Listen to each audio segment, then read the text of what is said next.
Hey guys, it's Avangel, a very sick Avangel in fact, and welcome back to Füssen Glider Field, one of the pieces I like to use for certain types of aircraft, especially tail-dragging warbirds, like this. Flying Iron's brand new Focke Wulf 190 A-8. Yes, this is one that's been anticipated for quite a while by you, the warbird aficionado, and me in particular. I must say I've been looking forward to the Shrike, or the Würger, of course, in German. It's a single-seat, single-engine fighter designed by Kurt Tank at Focke Wulf in the 1930s, late 30s at least, widely used during the Second World War. Along with the 109, of course, it became the backbone of the Jagdwaffe, the fighter force of the Luftwaffe. Now, it has the BMW-801 twin-row radial in there, giving it larger load capability than the 109 and better performance. It was used as a day fighter, a fighter bomber, ground attack, and a night fighter. Now, they started flying operation over France in 1941, and they were superior basically everything apart from turn radius to the Spitfire Mark V. The Spitfire's wing made it an absolute demon in the turn. And it wasn't really bested until the Mark IX came along, which I argue, incidentally, English, you can also get from Flying Iron. I'm not sponsored by them. I purchased this with my own money, and the Spitfire and everything else. I love their aircraft. They're fantastic. But yes, this aircraft. So what are we looking at for this thing? So she has a maximum speed on that BMW 801, which is, by the way, putting out 1,677 horsepower. We'll get off this silly screen here and start looking at a glider on the outside. And we'll have a quick look as well. We talk about it. So max speed of around 652 kilometers an hour, 352 knots. Range is about 900 to 1,000 kilometers, which is 490 to 540 nautical miles. And ferry range up to a bit higher than that. Sorry, combat is lower, so 500 kilometers, 270 nautical miles. And her service ceiling is 33,000 feet. So while I'm here, I'm just going to pop some of these items out here and open some stuff up for us while we'll have a look at it. And we're going to go outside and take a bit of a look around. So, liveries. Loads of liveries, of course. Always a common thing with Flying Iron. And one of the things I like looking at right now is we have the ground equipment, including things like crates and ammunition stuff here. Fuel Bowser. Nicely politically sanitized livery, because don't start this argument. I'd rather have the authentic livery minus that symbol. I'm happy without that symbol. Don't start that argument. We're not doing it. Now, Flying Iron have a reputation of making very, very beautiful models. This is no different. The texturing and the modelling looks fantastic. Even markings around a particular hatch there. Not sure if that's a crack or if that's a actual streak on the real thing, but that looks very unique to that one particular point. Of course, two of the guns up there. Of course, she has cannons on the wings as well. Having guns that fired through the prop. Very German during the Second World War, of course. Not done by the Western forces really much longer after that. Now, although the 109 had it firing through the centre of the prop, which is just German over-engineering. I know. How do we fire through the blades? We could time it. Or, Kurt, we could just fire it towards the middle of the propeller. Would it make it simpler, Hans? Yeah, it would. Well, let's do it. Yes, we just have to make a gun that fits through the centre of our prop shaft. Go figure. Anyway, that little improv scene later. Oh, yeah. Tons and tons of detail. Something these guys are known for. That big double row BMW radial is very pretty. Even the nuance of the gear well being all the way through there in the fuselage. And the bottom of the wing spar. Now, tail wheel is castering, of course. You've got a simplified ground handling option if you wanted, and you can lock that whilst taxiing and ground handling, which is very useful to do. Nicely detailed here. Lift here. Stand only here. Or only stand here. Basically, don't put your feet under the bit so you'll put your feet through it. Really beautifully made. Let's get inside, take a look around, shall we?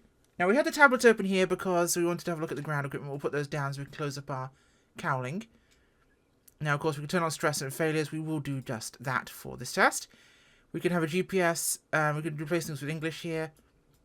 So right now we have it in English, so we'll put it to German. Much more fun. Simple ground handling. We'll put the World War II piloting because I think it just doesn't seem appropriate here. GPS up there rather than the ammo counter. We'll leave the ammo counter in place. And we have the workshop. We can do various different things. The commando guide is the overall engine control system in this aircraft, by the way, which is a fun one to talk about. Now, the commando guide, or the command device, is a mechanical computer that simplifies engine management, allowing you, the pilot, to focus on flying and fighting. Now, it's a single-lever power control system, almost like a FADEC of the Second World War, in simplified terms. It controls things like manifold pressure, RPM, fuel pressure, air-fuel mixture, prop pitch, ignition timing. Incredibly sophisticated, and one of the things that made the 190 so potent as an aircraft, it let the pilot focus on fighting. So we could, of course, work all these things, repair everything, and fix things with there. Loadout-wise, we could set ourselves to medium range. We could set ourselves to long range. We'll leave it medium for now. There's a simplified autopilot in here. The real one didn't have one, but it lets you have a I need to go to the toilet or go for a break and grab a cup of tea system whilst you're doing your flights. Hey, it's a convenience that's nice to have. Now, of course, by the way, we do have the ability to have an autopilot and a radio and transponder down there. I've turned those off for the time being.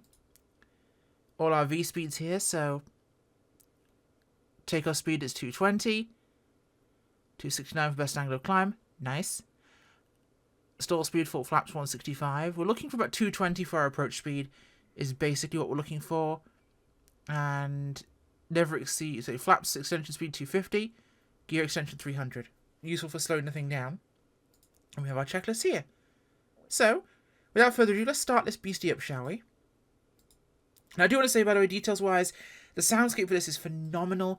They have multiple different layers for internal, external sounds in this thing, flyby sounds for multiplayer. The sound depth is incredible. We'll listen to that in a second. We have the flight authenticity designed and worked with actual today's still flying 190 pilots, people who are experts on the BMW 801 radial, and aircraft technicians to make this one of the most realistic 190s we've ever seen. And it, of course, faithfully recreates the complex systems like the Commando Guide. And I'm probably mispronouncing that one because the umlaut A late in a word is throwing me off, but we try our best. Advanced electrical modelling for all the various systems. We'll look at those in a second.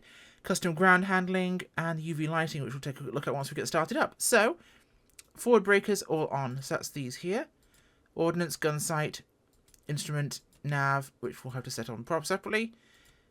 You'll notice a lot of German aircraft do actually have this system whereby which you have to turn on a breaker rather than actually starting things. Could you close that, please? No? Thank you. I wanted to reach the breaker down by the side of it. Battery. There we go. External power's on. Tanks are there. And we want everything here. So radio, we want that. Flaps. Prop pitch motor. Prop pitch control. Trim. Artificial horizon. Generator. Compass. We do not want our IFF self-destruct, which blows it up in case we crash. No, open. Sorry, I need to go that way. So I can go down and press our oxygen valve to on. Younghan's chronograph here. For you watching aficionados, a nicely ticking seconds hand there. Beautiful little piece. The texturing in this is absolutely gorgeous, I've got to say.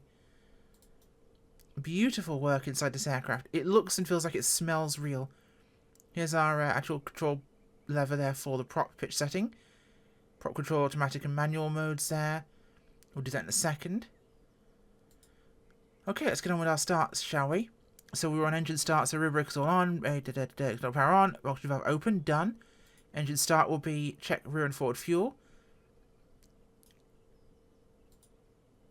Fuel is here, so we'll need to make sure we go quickly. That's our fuel here, so we don't have that yet. But it's showing where it needs to be. We'll do that in a second.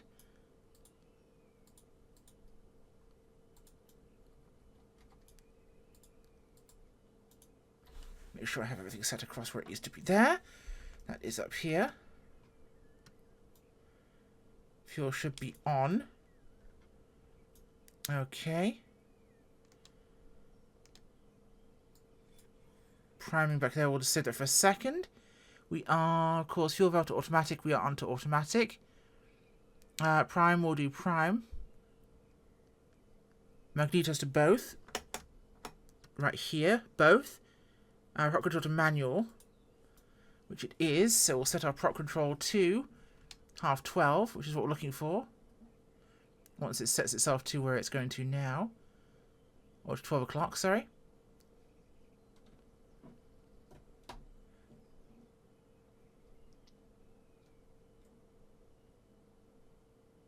If I'm meant to be setting it to 12 o'clock. Where it decides 12 o'clock is, I'm not entirely sure. I would assume that implies from the hand at the top. I do know how to tell time. Promise. I mean, it feels like it's almost 12:30, which is where it needs to be in a second anyway. So that's, yeah, back to automatic, confirm 12:30. We can adjust it, it does work. 12:30, perfectly fine. Canopy close, we'll close the canopy here. Throttle 20%, do that now. Throttle's at 20%. And we are ready to do the starter now. This is set to your beacon, by the way. So you can actually start it with the beacon button. So I can go there to pull it. And actually let this beast start to wind up there. This is our radiator, by the way. So we've got the multiple settings on the radiator there. We don't want this open because it's going to be on the ground, getting quite warm. So I'll leave that open. The windshield fuel valve, that's technically for defrost, but I tend to find it starts when I do that. So I'm probably doing something wrong, but it works for me. So we'll cycle through our beacon again, so off and on again in a moment. And we'll hopefully get this thing to start. Come on, Piggy. Let's go to market. I didn't prime it, come on. Can I get it to bite like this? I can't get it to bite like that. That is unfortunate. I'll have to prime it now. And see if we can do this again. So I'll cycle that across. And remember to prime the engine, folks, which is what we didn't do. I realize this has been taking a minute or two here on our video, but it's worth it, I promise. I love aircraft with this sort of depth of system. And remember, I'm doing this the second time ever I've been in this plane, so that's our engine cut off there, by the way. Eeny, meeny, miny, mo, catch a Focke Wulf by the toe. Come on! There we go, priming saved the day. Fantastic. Let's get rid of this, and we should be ready to rock. Now let's quickly pop this open. Listen to the sounds.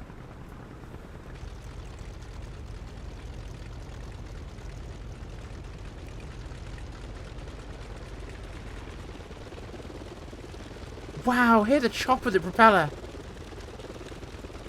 Oh my god.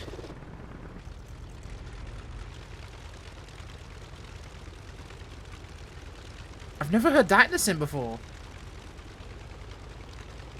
Shy of helicopters. Like fly inside the Bell 47. Oh god. Controls. I can't. Yeah, controls fall aft here. But, oh my god. That sound is stunning. I love that. Okay, our temperatures are looking okay right now. Quickly just check this over. I'm not going to get a read on my fuel. I'm probably doing something wrong there. There's our low fuel lights there. I'm not sure why I'm not getting a read on that. I should be getting something, which I'm not, which is the scary part. But it's running, so we're not going to argue. Okay, parking brakes released. Now, controls full into your belly here, and you're going to power back. And you're going to be, as I turn my head on here. Controls full aft into your belly, and use that to basically lock the... You want it to be going straight when you do that, so you pull back, it locks the tail wheel into position. I'm using toe brakes here to turn. Once you pull that back, it's locking the tail wheel position, so you are trying to keep this thing behaving itself. Okay, we'll turn now. Onto the runway here. Towards Neuschwanstein Castle, or Schloss. And we'll get our flaps to the first notch for takeoff. And we'll advance our power. Nice and gentle.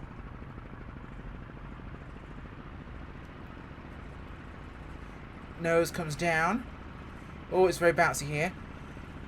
Okay, I'm going to pull back a little bit early here, just to prevent that skippity hop from the ground. I think I was going faster than I needed to there. Let's take a look at this beautiful gear coming up here. Pull those flaps into. Look at that. It sounds fantastic, doesn't it? My god, I love that. Okay, so we'll head over towards the Schloss, up on the mountainside there. And I know there's a second Schloss to the right. I forgot the name of it. It's Upper something or other, but I've forgotten the name. So I will apologise to you there. It's quite funny, actually. I already knew Neuschwanstein from my flying in this area. So when it actually came up in my German studies as a place that was referenced, I was like, I know this already. And I know Füssen. At the end of the Romantischstraße? Yeah. I'm halfway there. My pronunciations get better and they get worse at the same time. When I'm sick, I'm even worse. There's the other one, down there. Yes, no, my pronunciation gets far, far worse when I'm sick. So this is the worst time for me to be doing anything German. Ne hier betreten. Only stand here. Very, very fast roll rate on this aircraft. Of course, one of its defining features. Very, very manoeuvrable. Do a bit of a mountain run us ahead of us and circle back round, back towards the airport. For the price of £23, this is an absolute stunner. And knowing they have a Hunter and a B-17, more importantly the B-17 sooner in the works, I am incredibly excited.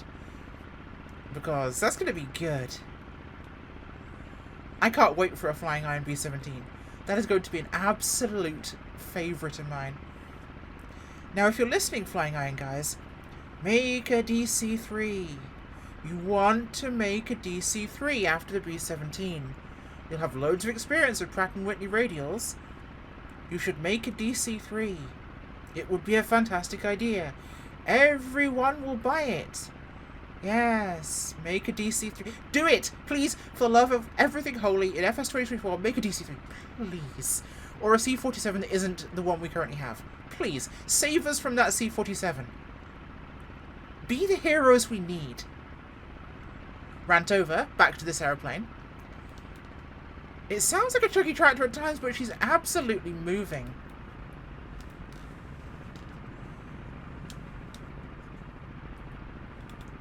It's a very, very, very lovely airplane to fly.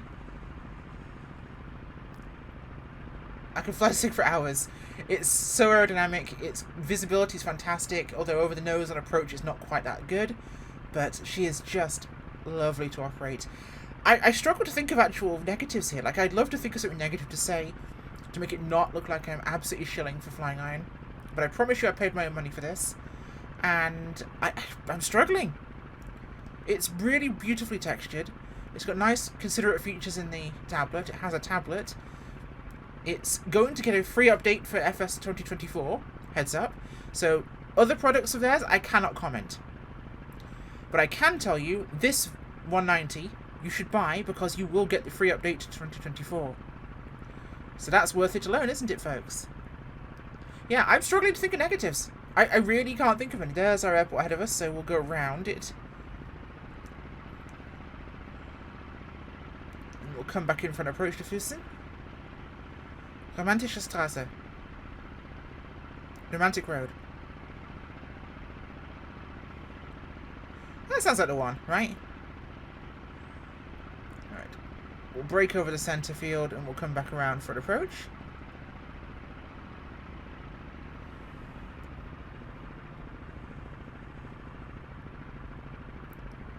Bring the power back. Now, she will want power on for the approach. You do not want to do this idled out. You will just fall out of the sky. So our marking says they're following the road. So we'll probably want to head out towards where the lake is to get our approach and keep our altitude where we are currently. So 300. Got to plop the landing gear down. So I'm putting the power back on here because that's going to cause more drag. And this thing's got a very big nose and a very high nose, including the cowl. So we're going to want to basically have as much visibility as we can with a nice steep descent. I'm not going to put flaps down until we get towards 250. But gear can come down south of 300. So we'll actually try and bleed a little bit of speed by gaining some altitude here.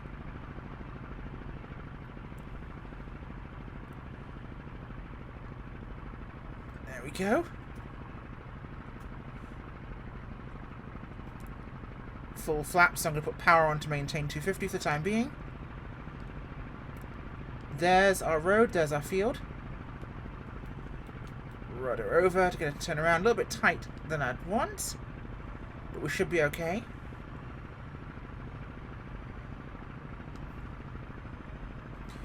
One thing I forgot to do was uncage. No, we're correct. There we go. We did that.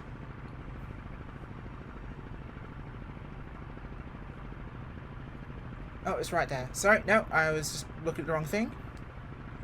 Yeah, the nose is very high on this aircraft, so you will have to get used to that. So we're about 220, which is where we want to be.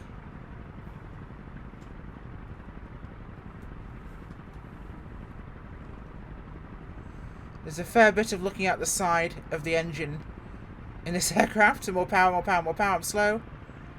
I want more power here. Let the nose drop here. We're looking out the side window here, basically relating our distance to the ground.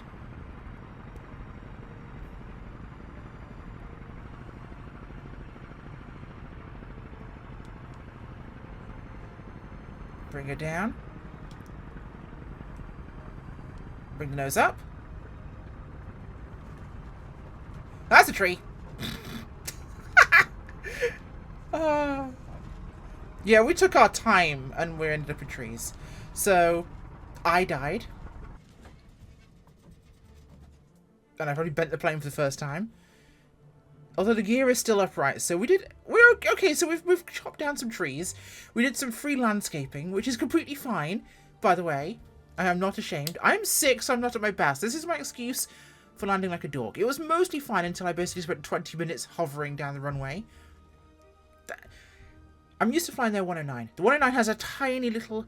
The 109 is like wearing 6-inch stilettos with a 2-inch platform. You're tottering along and you're going to fall over and snap something. The 190 is like wearing Dockers. You basically could just plunk it down. This gear is nice and widespread, which is a lesson obviously from the 109. That gear was from the fuselage here. It's from the wings. It's bigger footprint and more stable and much easier to land, of course. It also doesn't tip over as much on takeoff. And so I'm turning my terrible landing there into science for you, the viewer, with a high heel analogy. Either way, go buy this. It's fantastic. And you got it in FS24 as well. It sounds amazing. It looks amazing. It flies amazing. And it's a challenge to operate, which is always my favourite. What are you waiting for? Focke Wulf 190 by Flying Iron. Yeah, I can't actually find a flaw. Genuinely, I cannot find a flaw. I struggled. I tried. Can't find one. Go buy it. Bye. I'm sick.